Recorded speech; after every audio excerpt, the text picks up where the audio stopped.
अस्सलाम वालेकुम नाज़रीन, मैं हूं आपका होस्ट अलीम ज़मलिक। आप देख रहे हैं दिलचस्प पाकिस्तान। नाज़रीन, आज मेरे साथ मौजूद हैं हाफिज़ साहब। जी वालेकुम अस्सलाम। क्या हाल चाल है भैया? हमजा भाई ठीक है जी अल्हम्दुलिल्लाह जी। हमजा भाई, आज मैं जो है आपके गाड़ी का भी रिव्यू कराऊंगा। उससे पहले मैं अपने शोरूम का बता दूं तो HI मोटर्स है, गुजरांवाला चांदा किला के करीब, बिल्कुल अपोजिट है प्राइम रेस्टोरेंट के। ठीक है। सो हमारे पास जापानी गाड़ियों का काम है, डायरेक्ट इंपोर्ट कराते हैं गुजरात यानी कि जापान से। सो अच्छा, आज मुझे कौन सी गाड़ी का रिव्यू कराने वाले हैं आप? आज की गाड़ी जो है बहुत ही ज़बरदस्त गाड़ी है, क्योंकि अभी बिल्कुल लेटेस्ट जनरेशन है टोयोटा प्रियस की। तो इसका अब हम रिव्यू करेंगे। टोयोटा प्रियस इस गाड़ी का नाम है। सो इसका मैं आपको रिव्यू तब करवा रहा था कि इसमें बहुत ही स्पेशल फीचर्स हैं। कोई ये गाड़ी जो है ऑटो पायलट पे भी ड्राइव हो सकती है। चलें जी नाज़रीन, हमने तो ये फीचर्स जान ली है। अब गाड़ी के अंदर हम खुद जाते हैं और इसकी चीज़ों को डिस्कस करते हैं।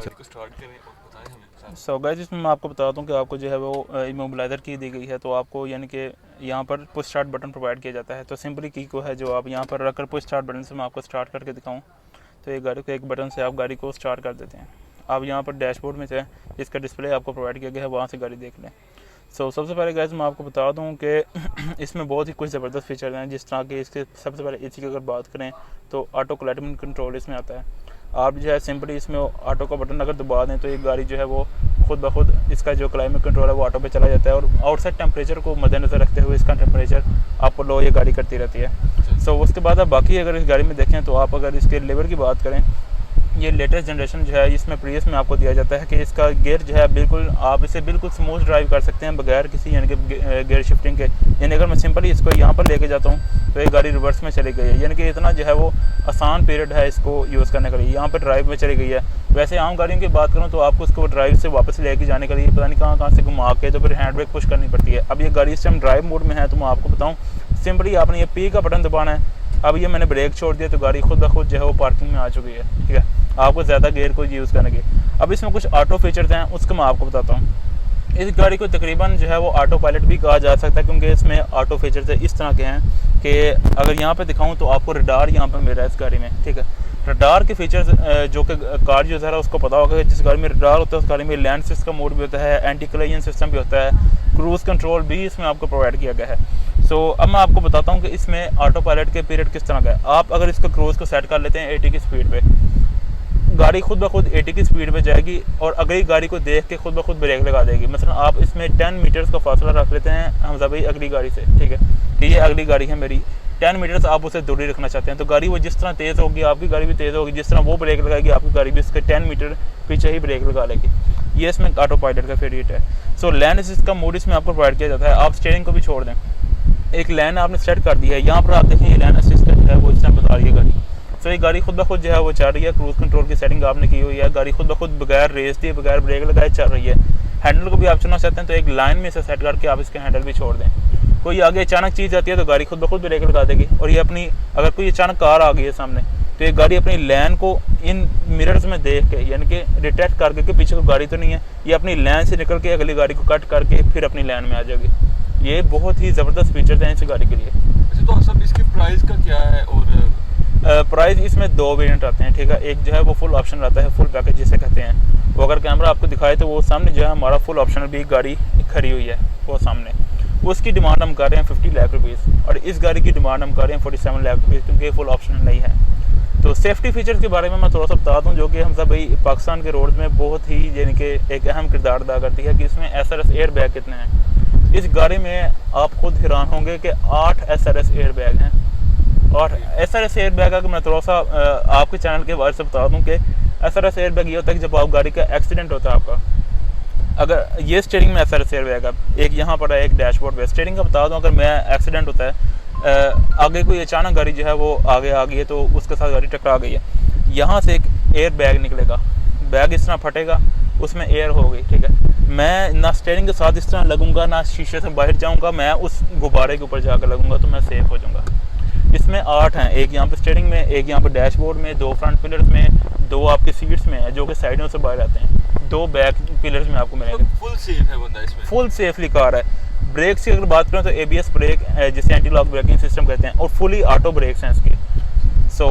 अभी आपको फील हो रहा होगा, अभी ये गर्मी का मौसम है लेकिन आप इसके अगर ये देखें ना, अगर सबसे मेन बात यह है कि ये गाड़ी इलेक्ट्रिक व्हीकल है। गाड़ी जो है वो बिल्कुल ही पेट्रोल से हट कर अपनी बैटरी पे भी चलती है। अभी इसके आपको कोई साउंड महसूस हो रही है? बिल्कुल साउंड की गाड़ी खड़ी है, तो गाड़ी जो है वो स्केसी वगैरह भी इलेक्ट्रिक पे है। यहाँ पर आपको मोड्स दिए गए हैं, एवी मोड। एवी मोड का मतलब होता है इलेक्ट्रिक व्हीकल मोड।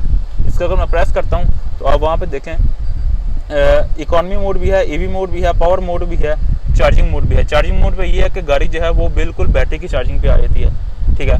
जब बैटरी की चार्जिंग, अब आप अंडर 60 की स्पीड में इसे बिल्कुल इलेक्ट्रिक व्हीकल के मोड पे चला सकते हैं। जब आपकी बैटरी जो है वो डाउन हो गई है, ठीक है, फिर इसका इंजन स्टार्ट होगा, उस बैटरी को भी चार्ज करेगा, आपकी गाड़ी को भी साथ साथ ड्राइव करवाएगा।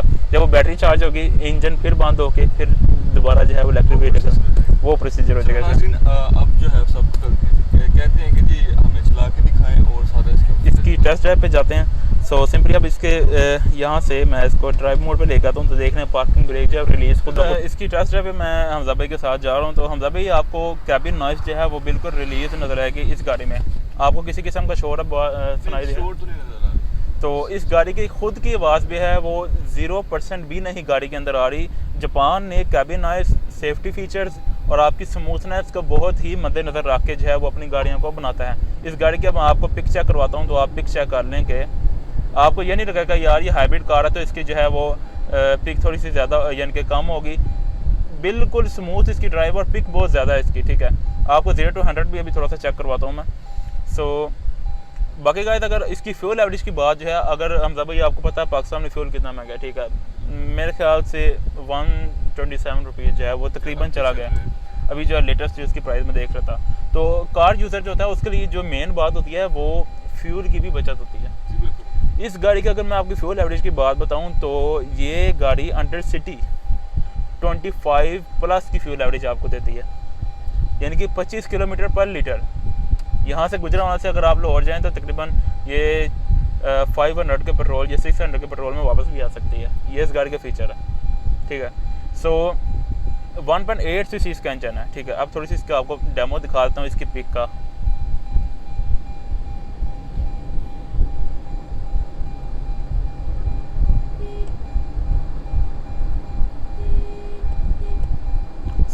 आपने देखा इसकी पिक बहुत ज़बरदस्त है, ठीक है। और दूसरी जो मेन बात है मैं बात बता रहा हूँ, इसमें आपको कंफर्ट कितना सा फील हो रहा है, सीट्स जो हैं इसकी। बिल्कुल, ये नाज़रीन बेहतरीन गाड़ी है और हमने इसका रिव्यू किया और मतलब मुझे पहले पसंद थी होंडा स्विक, लेकिन ये उससे भी ज़्यादा अच्छी है और अब जो है इंशाल्लाह मेरी फेवरेट गाड़ी ये होगी, ठीक है। तो अभी हम और देखते हैं इसका कि सब मुझे और बताइएगा कि इसका फ्यूल एवरेज भी ठीक है। अगर खुदा ना खास्ता इसकी जीपीएस की कोई लोकेशन या इस तरह की कोई इसमें नेविगेशन सिस्टम आता है, मैं अभी आपको जो है वो थोड़ा सा चेक भी करवा देता हूँ। नेविगेशन सिस्टम जो है वो भी जो है आप इजीली, बिल्कुल इस गाड़ी में ये नहीं है कि किसी किस्म की आपको थोड़ी सी डिफ़िकल्टी, क्योंकि ये गाड़ी बनी ही इसलिए कि थोड़ी सी लोगों को आसानी हो, ठीक है। जो हमारे यहाँ पे टोयोटा क्रोडा यूज़र हैं उनके लिए भी थोड़ा सा बता दूँ कि इसमें बहुत ही ज़बरदस्त फीचर हैं। अब मैंने क्योंकि थोड़ा सा जापानीज़ इंपोर्ट कार है, जापान से डायरेक्ट इंपोर्ट है, तो इसमें थोड़ी सी जापानीज़ जो है वो उसकी आप समझने में, यानी कि अगर गूगल से आप इसको ट्रांसलेट करें तो फिर इजीली आप यूज़ कर सकते हैं। सो कुछ फीचर्स हैं वो मैं आपको कोशिश करूँगा दिखाने की। नहीं तो ये गाड़ी जो है वो मुकम्मल जो है वो जापानीज़ में ही है। सो ये इसकी ब्लूटूथ की सेटिंग्स है, आप इस ब्लूटूथ जो है वो इसमें कनेक्ट कर सकते हैं और बहुत ही बिल्ट-इन स्पीकर्स हैं। आप इसकी अगर साउंड क्वालिटी चेक करें तो बहुत ही ज़बरदस्त है। सो अब इसकी थोड़ा सा अगर स्टीयरिंग की बात करूँ तो आप इसको यहाँ से भी कंट्रोल कर सकते हैं अपनी एलसीडी को, जिस तरह मैं अभी आपको दिखाता हूँ कि वॉल्यूम अब जो है वो आप यहाँ से कर सकते हैं। वॉल्यूम आप देख रहे हैं कि मैं आप कर रहा हूँ इस टाइम, ठीक है। उसके बाद जो है वो ट्रिप जो है उसकी सेटिंग जो है वो यहाँ पर बता रहा है हमें। उसके बाद अगर यहाँ पर देखें तो यहाँ से आप इसकी थोड़ी सी सेटिंग वगैरह जो है वो मीटर की भी कर सकते हैं, यहाँ पर डिस्प्ले की भी सेटिंग। यानी जापान ने सेफ्टी को मैं बार बार कह रहा हूँ बहुत ही जो है वो मद्देनज़र रखा है। तो आपको ये ना हो कि आप ड्राइव कर रहे हैं और आप साथ ही इसके ध्यान लग जाएँ, ठीक है। इससे एक्सीडेंट के बहुत ज़्यादा चांसेस होते हैं। आप यहाँ से बैठे बैठे ड्राइव करते करते ही अपनी साउंड को भी आप कर सकते हैं, लो कर सकते हैं, मूड चेंज कर सकते हैं। जहाँ पर कुछ चीज़ कोई फंक्शन आपने अप्लाई करना वो भी अप्लाई कर सकते हैं। सो ये था हमजा भाई आज का थोड़ा सा इंट्रोडक्शन हमारी गाड़ी का, ठीक है। सो अगर इसमें गाइस मैं आप थोड़े से एक्स्ट्रा फीचर्स की बात कर दूं तो इसमें ये एक बहुत ही मैं कहता हूँ ज़बरदस्त फीचर है कि आपको ट्रैक्शन कंट्रोल जो है इस गाड़ी में दी गई है। अगर हमजा भाई बारिश है, रोड जो है वो फिसलन वाला है या आप थोड़ी सी स्नो भी जगह पे जा रहे हैं, तो ट्रैक्शन कंट्रोल इसलिए होता है कि गाड़ी आपकी स्किड ना करे। फिसले ना Hills अपने पे भी रोड। use होता है अक्सर। हिल्स पे भी यूज़ होता है कि वैसे तो हमारे पंजाब में आपको पता है धुंध वगैरह में जो है वो बहुत ही आपकी जो है वो ड्राइव इतनी सेफ़ नहीं रहती, तो फॉग लाइट्स वगैरह वो भी आपको इसमें बम्पर में आपको दी गई हैं, ठीक है। सो वैसे भी ऑटो जो है वो लाइट्स आपको दी गई हैं, खुद ब खुद ये अपने आप को हाई करती हैं और लो करती हैं, ठीक है। तो ये भी बहुत अब ड्राइव मोड्स की बात करें गाइस, तो मैं अगर यहाँ पर दिखाता चलूँ, इसमें एक नॉर्मल मोड आता है जिसमें गाड़ी जो है वो बिल्कुल नॉर्मल ड्राइव करती है, यानी कि आप गाड़ी को रेस देना चाहते हैं या अचानक ब्रेक लगाना चाहते हैं। लेकिन ये पावर मोड है, पावर मोड में मैं आपको बताऊं कि गाड़ी बिल्कुल इंजन पेट्रोल पे कन्वर्ट हो जाती है और आपको बिल्कुल यानी कि स्पोर्ट्स मोड जैसे कह रहे हैं, गाड़ी का आप भगाना चाहते हैं तो ये पावर मोड आपको दिया जाता है यहाँ पर। तीसरे मोड की अगर बात करूँ, इकॉनमी मोड, इकॉनमी मोड में आपको फ्यूल की बचत मिलती है, ठीक है, लेकिन इंजन का उसमें हाथ है, बिल्कुल इंजन ड्राइव कर रहा होता है लेकिन बिल्कुल लो फ्यूल पे आपको प्रोवाइड कर रहा है। उसमें गाड़ी आपको थोड़ी स्मूथ चलानी पड़ती है, यानी कि एक्सीलेटर कभी रेसे दे रही है तो कभी अचानक खड़ी कर देंगे, ये नहीं है। चौथा इसमें मोड है ईवी मोड, ठीक है। ईवी मोड के आपको पहले बता दूंगा इलेक्ट्रॉनिक व्हीकल मोड जो है वो 4 मोड इसमें आपको प्रोवाइड किए जाते हैं। और अगर इसकी डैशबोर्ड की आप लोग देखें तो बिल्कुल लेटेस्ट जनरेशन के मुताबिक जो है वो पियानो ब्लैक कलर आपको यूज़ किया गया है, जो कि आपको पता है कि, और इसका इंटीरियर जो है वो तकरीबन सारा ही यहाँ से ब्लैक पोर्शन है, ठीक है। और उसके बाद अगर सीट्स की बात करें तो फैब्रिक की बहुत ही कंफर्टेबल सीट्स हैं। आर्मरेस्ट आपको यहाँ पर जो है वो प्रोवाइड किया जाता है, जो कि इस तरह से ओपन होगा और आपको जो है वो बहुत ही स्मूथ, कुछ भाई जब इस तरह से ड्राइव करते हैं वन हैंड होते हैं, उनके लिए बहुत ज़बरदस्त ऑप्शन होता है ये आर्मरेस्ट का। तो आप सब इसमें एक और चीज़ हमें बताइएगा कि कुछ लोग जो है वो दोनों पाँव यूज़ करते हैं इसको चलाने के लिए। नहीं, वो मैं आपको एक बात बता दूं कि ऑटो गाड़ी में दोनों पाँवों का जो है कंसेप्ट रहता ही नहीं है, ठीक है, क्योंकि अगर तीसरी चीज़ है क्लच जिसमें होता है गाड़ी में, वो मैनुअल ड्राइव होती है। जी बिल्कुल। मैनुअल ड्राइव में आप एक पाँव क्लच के लिए यूज़ करते हैं और जो आपका दायां पाँव है वो एक्सीलेटर और ब्रेक के लिए यूज़ करते हैं, ठीक है। यानी आप क्लच जो है वो उसके लिए एक पाँव और बाकी जो 2 चीज़ें एक्सीलेटर और ब्रेक उसके लिए दूसरा पाँव। इस गाड़ी में ये है कि इसमें क्लच नहीं है, ठीक है। और इसकी जो हैंड ब्रेक है वो आपको यहाँ पर फुट पे दी जाती है, ये आपको हैंड ब्रेक दी जा रही है, ठीक है। लेकिन आपको हैंड ब्रेक तब यूज़ करनी होता है जब आपने अब मैंने गाड़ी को पार्क किया हुआ है तो मैं इसकी तब ही हैंड ब्रेक लगाऊंगा, मुझे दौरान ड्राइविंग हैंड ब्रेक नहीं लगानी। अब इसमें 2 चीज़ें नीचे, एक्सीलेटर और ब्रेक, ये मैंने एक पाँव रखा हुआ है, एक को मैंने छोड़ देना है, क्योंकि अगर मैं दोनों यूज़ करूंगा तो मुझे पता नहीं लगना मैंने एक टाइम में ब्रेक भी लगाऊं साथ ही रेस भी मुझसे गलती से। लोग ऐसे देखे हैं जो दोनों पाँव से जो है वो दोनों पाँव सिर्फ मैनुअल गाड़ी के लिए। ऑटो गाड़ी में ये जो कंसेप्ट है इसने इतने को लोगों के एक्सीडेंट करवाए हैं। स्टार्टिंग जो इस पे शुरू करते हैं, जो मैनुअल ड्राइवर जो होते हैं वो इन पर बहुत सी गलतियां करते हैं, तो उनको थोड़ा सा मद्देनजर रखना चाहिए कि आपको नीचे जब आपको 2 चीज़ें दी जा रही हैं, एक ब्रेक है और एक रेस है, उसके लिए आपको सिर्फ दायां पाँव अपना यूज़ करना है, ठीक है। रेस देनी है, ज़ाहिर बात है जब आपने ब्रेक लगानी है तो आपको रेस छोड़नी पड़नी है, ठीक है। और जब जो दोनों पाँव यूज़ करते हैं वो जब दूसरे पाँव से ब्रेक लगाते हैं तो दाएं से फिर रेस दे देते हैं, तो ब्रेक के दौरान रेस जो है वो आपको एक्सीडेंट करवा देती है आपका, ये बात है जी। तो नाज़रीन, आपने सारे फीचर्स जो है वो आप सबसे सुन लिए और इसी के साथ अपने मेज़बान अलीम ज़मानी को इजाज़त दीजिए। देखते रहिए दिलचस्प पाकिस्तान। अल्लाह हाफ़िज़।